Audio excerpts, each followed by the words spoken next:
Hint डालिए, सी set based question, सी set पर आधारित क्वेश्चन। बस दो क्वेश्चन है। पहला क्वेश्चन लिखिए, what is the smallest number, what is the smallest number divisible by 10, 20, 30। वह छोटी से छोटी संख्या बताएं जो 10, 20, 30 से कट जाए।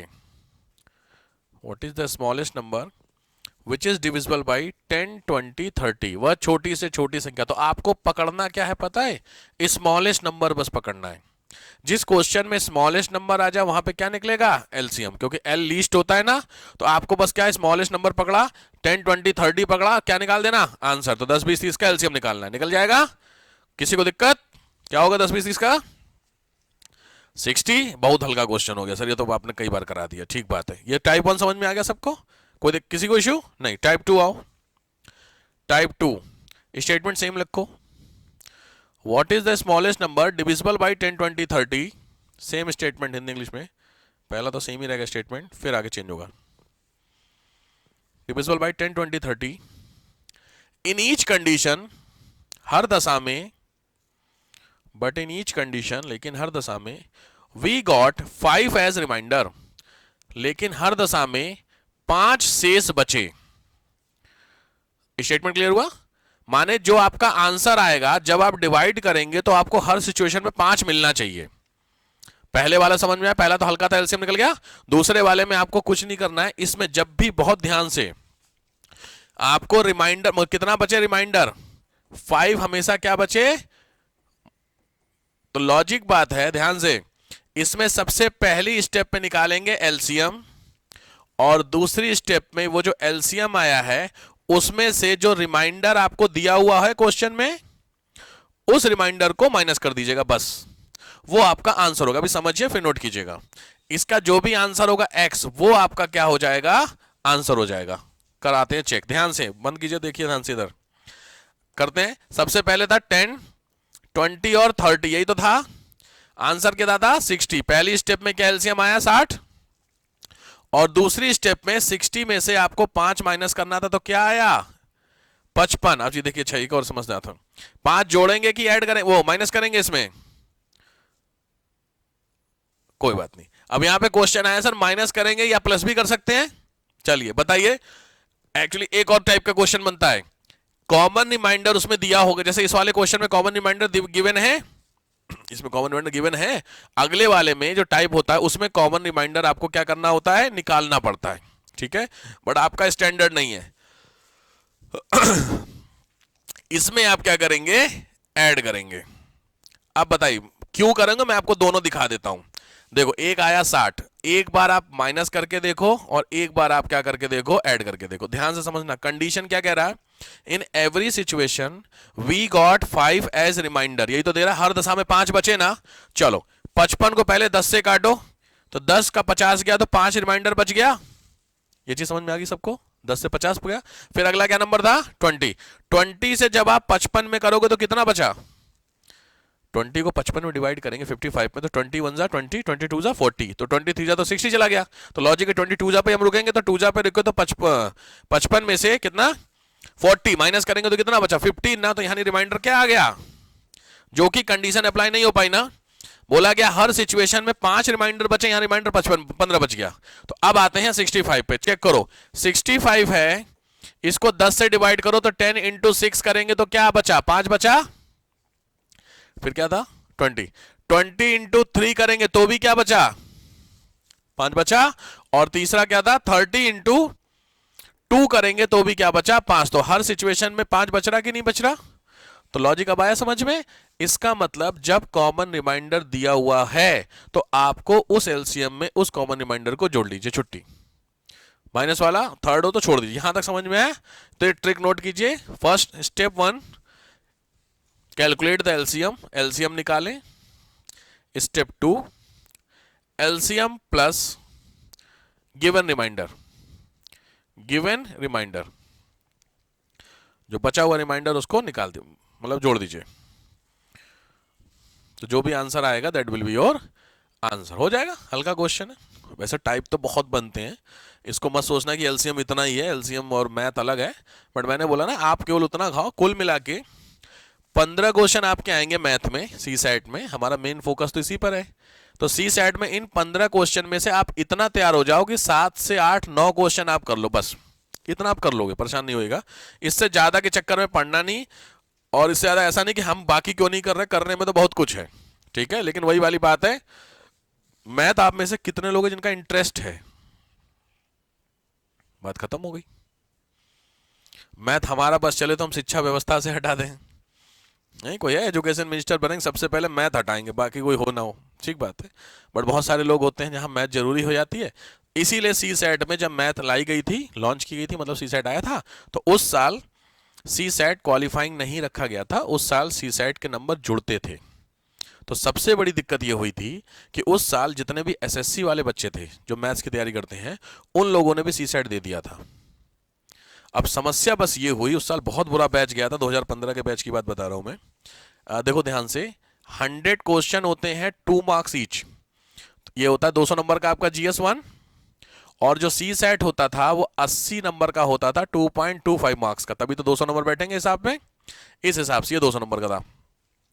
तो हिसाब ये बैठा कि जो जनरल मतलब जो नॉर्मल बच्चे तैयारी करते हैं, आप लोग आप इसकी तैयारी करते हो ना, जीके की, हिस्ट्री ज्योग्राफी पॉलिटी, जो एसएससी वाले थे वो इसकी तैयारी कर गए, वो कर ही रहे हैं उनकी तैयारी मैथ रीजनिंग में। तो बस दिक्कत ये हुई कि आपका एक क्वेश्चन अगर इसमें सही होगा तो उनका एक क्वेश्चन में 0.25 क्वेश्चन की लीड ले गए आपसे। मेरी बात समझ में आई?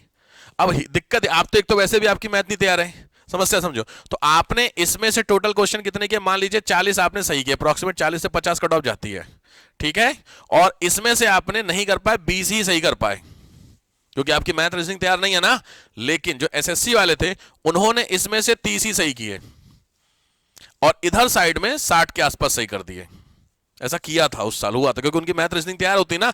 अब समझो दिक्कत क्या हुई, इनकी कट ऑफ कितनी गई भाई, 40 इंटू 2 80, और 20 इंटू 20 2.25 कितने को, लगभग 50, कोई बात नहीं, अप्रोक्सीमेट 50, ठीक है, वैसे 45 हुआ। तो 45 और 60 कितने हो गए, 80 और 45 125, यहां हिसाब लगाइए, 125 हुए। अब 60 इंटू 2.25, तो 60 गुणे 2 कितने हो गए, 120, प्लस 0.25 और लेंगे 60 में, तो 60 का 1/4 कितना होता है, 15 चौके 60, तो 120 और 15 कितने हो गए, 135, तो उनके इसमें आ गए, और 30 इंटू 2 इसमें आ गए, तो 30 इंटू 2 यानी 60, तो 135 और 60 195। सोचो जीके वाले कितने पे अटक गए, 125 पे, और ये कितने पे आ गए, 195। ऑटोमेटिकली तुमको बाहर कर दिए कि नहीं, समझ में आई बात? अब हुआ क्या, बहुत अच्छी बात, इसमें लगा आपको कि ये तो बड़ा गलत बात है, उस समय नहीं समझ, यूपीएससी को फिर समझ में आया क्या बेवकूफी हम कर गए। अब हुआ क्या, यहां तक कहानी समझ में आई। सोचो ये सब के सब एसएससी वाले पहुंचे कहां पे, मेंस में, और मेंस में सब क्या पहुंचा, कूड़ा। क्योंकि लॉजिक बात है, कूड़ा मैं इसलिए वर्ड यूज कर रहा हूं क्योंकि उनकी जीके 0 है, उनकी मैथ रीजनिंग अच्छी है ना, वो अपनी तैयारी कर रहे थे, वो इस बेसिस पे आगे बढ़ गए। आप सोचो जब ये पहुंचा, वहां पे क्वेश्चन आया, बताइए भारत की जो फॉरेन पॉलिसी है उसका क्या करें। अब उन्हें रटे CIO ऐसा एक फार्मूला, उनको क्या पता क्या करें। लॉजिक बात है यार, गांधी जी ने क्या क्या, भगवान जाने क्यों किया, क्या किया होगा। इसीलिए सोचो उस साल की कट ऑफ थी 561, ये मेंस की कट ऑफ रही। क्यों दिक्कत, आप जितना जानते तो अब समझो बात, क्योंकि जितने काबिल बंदे तो सब बाहर हो गए प्री में ही, तो जितना इस तरीके जो कैलकुलेशन वाले थे वो सब मेंस पहुंचे, और कैलकुलेशन वालों की आप समझ रहे, अब उनसे गांधी नेहरू जो उनको पता था, एसएससी में आपने पढ़ा, गांधी जी के 4 आंदोलन पता, नेहरू जी के 2-4 किताबें पता, यही पता, वो वही लिख मारे। अब समस्या क्या, बैच तो पास तो कराना है ना भाई, पहुंचा तो है। तो सोचो 561 उस साल की कट ऑफ गई मेंस की, 2000 में कितना परसेंट हुआ, 25%। सोचो, और फिर इंटरव्यू, अब सोचो यही एसएससी वाले इंटरव्यू देने गए, अब तो क्या ही बोलूं मैं आपको, समझ गया आप कहानी क्या हुई। अब उनसे जाके क्या ही पूछें, दिक्कत जब पता चला, जब फिर उनको एसएससी पूछा कि आपके प्री में कितने नंबर है, तो सोचो एक में उनके कितने आ रहे, 125, और एक में कितने आ रहे, 30। रीजन आपके सामने। तब यूपीएससी वालों को झटका लगा, क्या बेवकूफी हम कर रहे थे। तो सोचो अगर लगातार यही बैच आता तो क्या गलत लोग पहुंच रहे थे। एसएससी वाले बच्चों की कैलकुलेशन अच्छी होती, तो उनकी जॉब कैलकुलेशन वाली है ना, बैंक में जाइए, इंस्पेक्टर बनिए, सिविल डीएम आदमी की कैलकुलेशन बहुत अच्छी नहीं होनी चाहिए, बेसिक होनी चाहिए, इसीलिए तो सीसेट आया। लेकिन इसका ये तो मतलब नहीं, उनका इसी बात को लेकर के बड़ा तगड़ा माहौल बना पूरा यूपीएससी में, पूरा जितने भी बंदे थे, पूरी एसएससी मतलब आईएएस वाले, तगड़ा पूरा प्रोटेस्ट यूपीएससी के बाहर, ये बाहर करो वो बाहर करो, नहीं आजकल पूरा उसी तरीके से पूरा वो कैंडल एंडल लेके भी बड़ा हमें बुलाया गया, सर चलो आप भी, हमें ना टाइम नहीं है। अच्छा जब भी प्रोटेस्ट होता है तो प्रोटेस्ट में सबसे बड़ी दिक्कत क्या होती है पता है, कंडीशन अप्लाई होती है कि ना मोमबत्ती आपको लेके आनी है, अभी प्रोटेस्ट हुआ था थोड़े दिन पहले, अभी ना बीपीएससी वाला यूपीएससी वाला प्रोटेस्ट हो रहा था, तो मनी मेरे पास फोन आया जब, तो इलाहाबाद वाले बच्चों ने फोन किया कि सर आ जाओ, इलाहाबाद में जो अपने गुप्त सूत्र है ना, उन्होंने फोन किया सर आ जाओ। बहुत सारे टीचर पहुंचे थे, सबको पॉलिटिक्स चमकानी थी ना अपनी, बहुत सारे पहुंच गए थे। हम क्या मजाक, मैंने उससे बोला कि आ तो जाऊंगा, मोमबत्ती लेके आने वही मिलेगी। करनी मोमबत्ती वाला, मोमबत्ती वहां कैंडल मार्च थोड़ी था, वहां तो तगड़ा वाला प्रोटेस्ट हो रहा था। जबकि जब कैंडल मार्च में आप जाइएगा तो आपके लिए एक अच्छी बात सलाह दे रहा हूं कि ना कैंडल रख लीजिएगा, एक्सपेक्ट मत कीजिएगा कि वहां पे आपको मिलेगी, क्योंकि जो मार्च निकाल लो बेचारे परेशान हैं। तो जब सी साइड वालों को यूपीएससी को पता चला तो उन्होंने कहा भाई साहब ये तो बड़े गड़बड़ लोग आ जाएंगे इस बैच को। इसी के बाद उन्होंने तुरंत इसको क्या कर दिया, क्वालिफाई, छुट्टी। जिससे मेरिट अभी भी आपकी किस पे बनेगी, जीके वाले पेपर पे बनेगी। तो वापस से बराबर बात आ गई, बस क्वालिफाई कर दिया, मतलब कितने चाहिए आपको, 100 में से 33। अब इतने भी नहीं आ रहे तो घर बैठ जाओ, तुमको बेसिक मैथ भी नहीं, आप जोड़ना, मतलब 4 + 5 आपका जोड़ना, 4 + 5 जोड़ते हैं, अच्छा ये 5 6 7, तो फिर उससे अच्छा है घर बैठ जा भाई साहब, रहने दे। क्योंकि मैंने अभी आपको एग्जांपल दिया, आपके अंडर में रेवेन्यू डिपार्टमेंट है भाई, आप एसडीएम है, रेवेन्यू कोर्ट एक लगता है, आप उसके जज होंगे। तो रेवेन्यू कोर्ट में सामने एक व्यापारी आया, ट्रेडमैन, बिजनेसमैन, उसने आपको बोला कि सर ये बंदा 10% के हिसाब से लॉस ले रहा है या प्रॉफिट कमा रहा है। तो आपने बोला तेरी साल भर की बिक्री कितनी, उसने बोला 1 करोड़। 1 करोड़ तो चलो हल्का हो गया। उसने बोला 83 लाख, अब बनेगा हिसाब, 83 लाख पे तूने कहा 10% का प्रॉफिट लिया, बता कितना कमाया। तो डीएम, उसने डीएम साहब से, आप जो एम्प्लॉय थे उन्होंने आपकी तरफ देखा, आप डीएम आदमी हो, तुम्हारी तरफ देखा कि उसने बोला सर मैंने 10% प्रॉफिट कमाया, 83 लाख मेरी इनकम थी, मैंने 10% प्रॉफिट कमाया, तो टोटल कितना कमाया ये उसने क्वेश्चन था। तो जितने एम्प्लॉय थे वो तुम्हारी तरफ देखे, तुम डीएम आदमी, तुम उनकी तरफ देख रहे हो, अब तू ही बता दे भाई। तो अब पॉइंट क्या, क्योंकि वो जो एम्प्लॉय है वो बता देंगे, क्योंकि वो एसएससी करके आए हैं। लेकिन आप भी कम से कम जो उन्होंने बताया उसको कम से कम चेक करके वेरीफाई तो करो, सही कह रहा है कि नहीं कह रहा। बात समझ में आ रही है। तो 83 लाख का 10% कितना हुआ, जोड़ करके कितने का प्रॉफिट हुआ, 83 लाख रुपए का आपका टोटल था, इसमें 10% प्रॉफिट आपने कमाया है एक्स्ट्रा, तो आपका टोटल इनकम कितनी हो गई,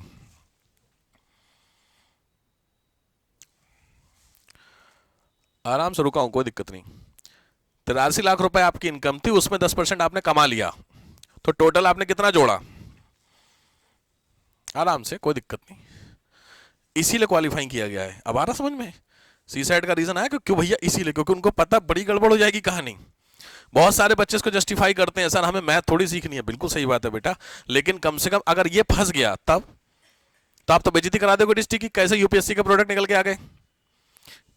हाँ जी मैं रुका हूं, मैथ चल रही 10 सवा 10 तक चलेगी, तो बताइए तो 83 लाख का 10% आपने कमा के जोड़ना था और फाइनल आंसर देना था मुझे, आप नहीं बोलेंगी, बाकी लोग बताइए, जिनकी थोड़ी बहुत मैथ है उनको पता। हाँ जी हाँ, बता नहीं, आप बता नहीं, मुझे लगा बोल ले कुछ, बोलो बोलो। 83 लाख में 10% जोड़ना था आपको, 91,30,000 कितने जीरो, 4 जीरो, टोटल कितना सही बताया इन्होंने, 91,30,000 सही होगा। छोड़ दें हम तो सर, मैं तो बात कर रहा हूँ, छोड़ दें क्या करना हमें चीजों को लेकर के। ठीक बात है, 83 लाख रुपए थे, तो 83 लाख का 10% होता है 8,30,000, ठीक है। तो 83 लाख में पहले 8 जोड़िए तो कितना हुआ, 91 और 30,000 हो, तो 91,30,000, ठीक बात है। 91। अब दिक्कत ये है कि वो जो बताया स्टाफ ने 91,30, तो क्या ये सही है, वेरीफाई करके आपको साइन करने हैं। अब आपको इतनी भी कैलकुलेशन नहीं पता होगी तो फंस जाओगे, इसीलिए इसको क्या डाला गया, क्वालिफाइंग में। बेसिक जान लीजिए, Hindi, basic English, basic reasoning, basic math, unseen passages, decision making, अचानक से ऐसा कहो, ये सब आपका चेक किया जाता है। बट पहले का जो हिसाब था वो खत्म, 33 आ गए आपके किसमें, क्वालिफाइंग में। तो इसीलिए मैं हमेशा बोलता हूं कोई भी सब्जेक्ट को छोड़ना मत सीखो कि मैं छोड़ ही दें सर, छोड़ने से क्या होगा, किसी बहाने कुछ आज एलसीएम आज सीखे, कुछ तो समझ में आया। अगर कल को लाइफ में अचानक से आप 1 नंबर से फेल हो रहे होंगे और एलसीएम का क्वेश्चन एक आया होगा, what is the smallest number, खटखट करके आप छोड़ आते, लेकिन आपको समझ में आ गया, अच्छा ऐसे करते हैं, हो सकता है आपने कैलकुलेट करो आंसर आएगा, आप 1 नंबर से पास हो गए, फिर आपको समझ में आएगा कि 1 नंबर की क्या वैल्यू होती है। फर्क समझ में आ रहा है। इसीलिए सब्जेक्ट को छोड़ने के कंपैरेटिवली कोशिश कीजिए, उसको प्रिपेयर कर लीजिए। चलो, ये हुआ तुम्हारा एलसीएम का पोर्शन। अब वह बाकी टाइप के क्वेश्चन बनते हैं, उनको छोड़ दीजिए, उन पे नहीं आते हैं। चलिए आ जाइए वापस से अपने जीके पे सब्जेक्ट पे। एक